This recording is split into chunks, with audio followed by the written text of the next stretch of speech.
for those of you who haven't heard, I tell a lot of people, God is my campaign manager because he's the only one I can afford.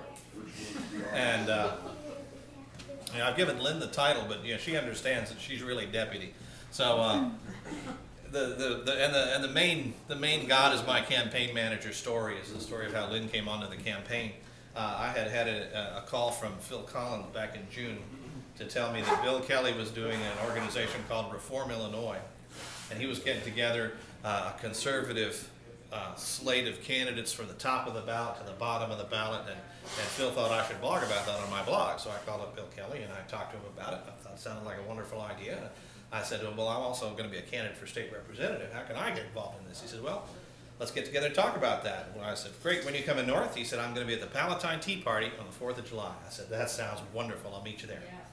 So I met him there, and he and I never did get a chance to talk. He spoke at the Tea Party and then took off, and we didn't get a chance to sit down. But since I was there, I asked the organizers, hey, would it be all right if I speak? And they said, well, if we can fit you in, we will. Well, they were supposed to have Tony Perica there, and Tony was a no-show. And so they're asking for the next speaker. Tony, are you here? Are you here yet, Tony? No?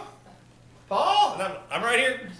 So I hopped up, and he just keep it down in 5 minutes, because the last guy had gone 20 minutes. It was the most boring talk about the Founding Fathers on the 4th of July that I'd ever heard in my life. I couldn't imagine how he made that topic boring on the 4th of July, but he had.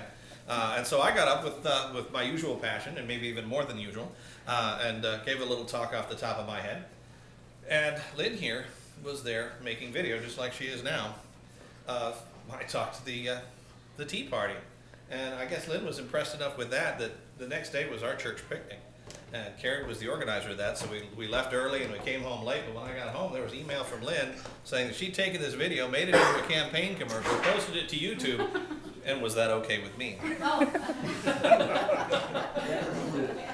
Well, I took that, I looked at that, and I was just so excited and so impressed, and I shared that with everybody I knew, and money started rolling in. In July, I collected $1,000, and that was having collected absolutely zero prior to that. So that was before November. July was my best fundraising month. So that was how Lynn and I got together. She agreed to come on doing PR work, and so you know, that was the first of the God is my campaign manager stories. No human campaign manager could have gotten me Lynn by saying go to Palatine and meet Bill Kelly. All right, that's the kind of thing God does. People don't work that way.